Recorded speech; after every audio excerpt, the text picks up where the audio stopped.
selamat datang di Pojok Santai. Sebelum Anda mendengarkan audiobook ini, kami menginformasikan bahwa channel ini adalah review audio dari buku yang ada di Indonesia. Untuk membaca keseluruhan buku ini kami menyarankan membeli buku aslinya di toko buku kesayangan Anda, baik offline maupun online. Keberadaan channel ini dimaksudkan untuk membantu Anda mendapatkan pengetahuan dari buku-buku kesayangan Anda. Jangan lupa untuk subscribe, like, dan komen. Selamat datang di Pojok Santai, channel khusus yang membahas komik dan novel dengan cara asyik. Kegigihan gila tuak dalam membawa lari Suto hingga membuat dirinya ingin mengarungi lautan dengan berlari. Benarkah? Yuk temukan jawabannya di video kali ini.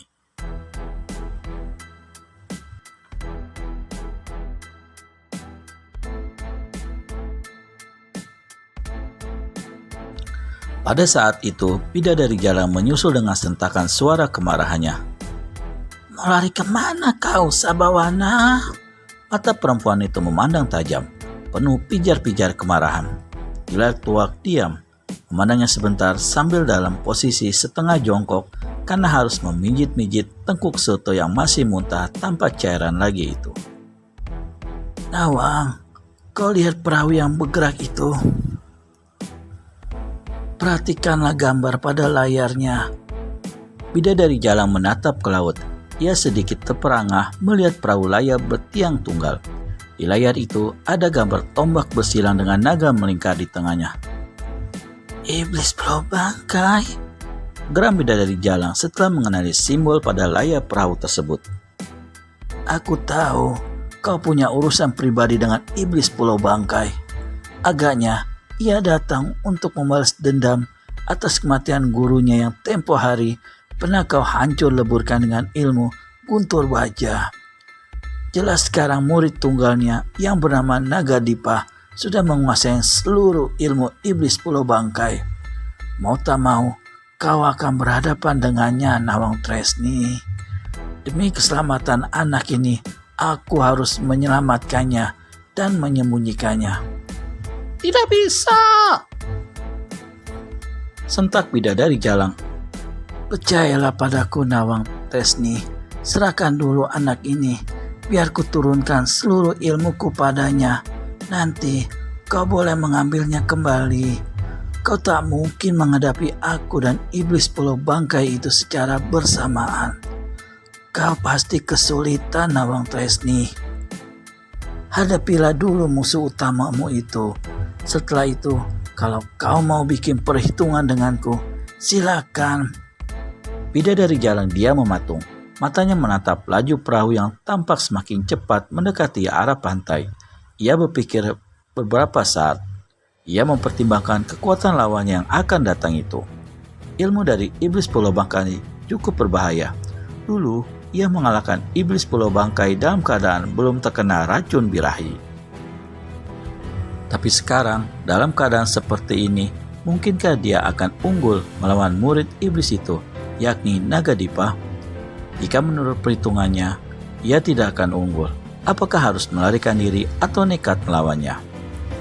Salah satu hal yang amat dikhawatirkan oleh bidadari jalang adalah ketampanan Nagadipa.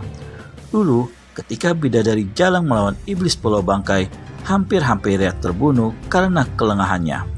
Kelengahan itu disebabkan oleh munculnya Nagadipa yang pada waktu itu belum menjadi tandingan bidadari jalang. Lelaki berhidung mancung dengan mata indah memancarkan kelembutan itu hanya diam di salah satu sisi, memperhatikan pertarungan gurunya dengan bidadari jalang.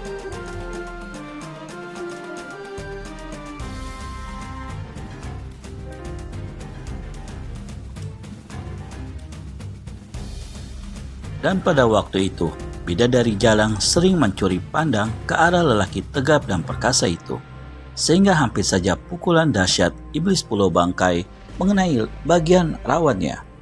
Pada waktu pertarungan itu terjadi, bidadari jalang berhasil membunuh Iblis Pulau Bangkai. Kemudian, ia bermaksud menghampiri Nagadipa, ingin diajaknya kencan. Tetapi pemuda itu telah lebih dulu menghilang. Ia cepat pergi begitu melihat gurunya roboh. dan bidadari jalang kehilangan jejak. Tetapi desir hati bidadari jalang pada waktu itu sudah menciptakan keindahan yang mengesankan, sehingga ketampanan dan keperkasaan Nagadipa sering terbayang dan mengganggu batinnya.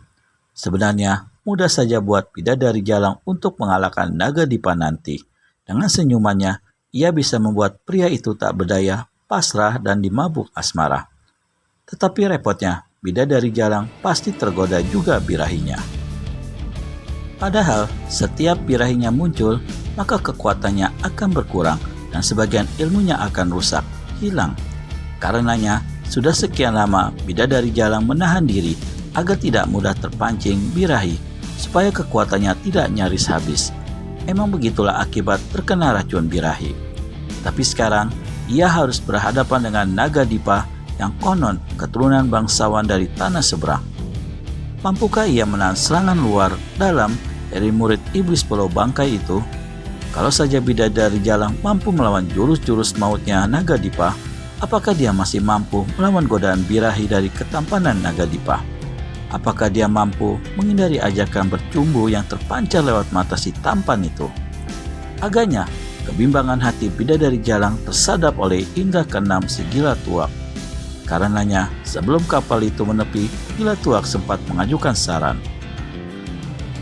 "Pergilah, kalau kau ragu, jangan hadapi dia sebelum kau benar-benar yakin akan kemampuanmu, bidadari jalang."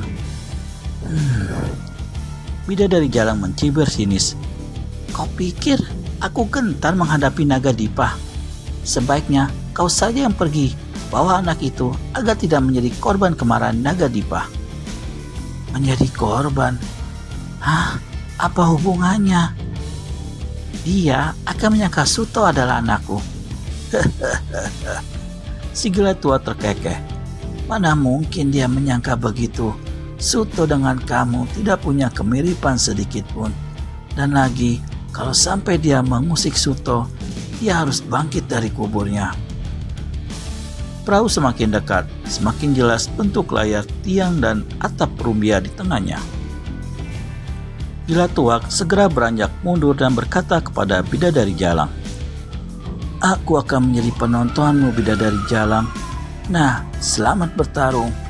Tunjukkan kehebatanmu di depanku jika kau punya niat untuk merebut Suto sebelum anak ini menjadi muridku." Angin cepat bertiup. Rambut bidadari jalang tertiup dan berkibar sejenak. Itulah angin kepergian Gila Tuak saat meninggalkan bidadari jalang. Tetapi sebentar kemudian,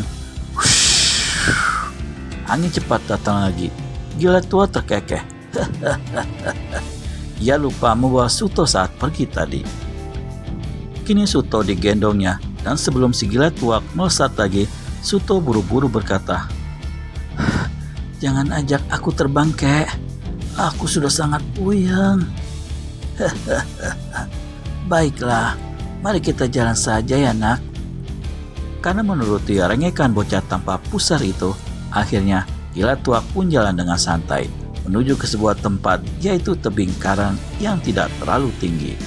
Dari sana masih dapat ia melihat keadaan bidadari jalang berdiri bagai termangu menunggu kedatangan lawannya. Kini perahu berlayar tunggal sudah menepi, tetapi anehnya belum ada yang muncul dari dalam perahu itu. Bidadari jalang sudah mengambil jarak dan bersiap siaga menyambut serangan dari dalam perahu jika sewaktu-waktu muncul. Tetapi sampai sekian lama ia menunggu, yang ada hanya sepi dan sunyi. Tak sabar hati bidadari jalang, maka ia segera melompat dari tempatnya. Bersalto di udara satu kali dan hinggap kakinya di buritan perahu. Tap! Kaki itu menghentak. Lalu ia kembali bersalto balik bertepatan dengan mentalnya tiang layar perahu dan tiang-tiang penyangga atap rumbia akibat hentakan kakinya. Dinding beratap rumbia itu pun terpental ke atas bersama atapnya juga. Perahu jadi terbuka dan ternyata tak ada isinya apa-apa. Tiang, layar, dinding rumbia, atapnya semua terhempas jatuh ke perairan, bagai habis diledakkan oleh suatu kekuatan yang dahsyat. Bidadari jalang hanya berkerut dahi ketika mengetahui perahu tanpa isi. Tak ada manusia satupun di sana, bahkan bangkai manusia juga tak ada. Lalu siapa yang mengarahkan perahu ke tepi pantai? Siapa yang membawa perahu mendekati bidadari Jalang? Oh, tentu saja ada yang membawanya. Lalu kemana si pembawa perahu itu?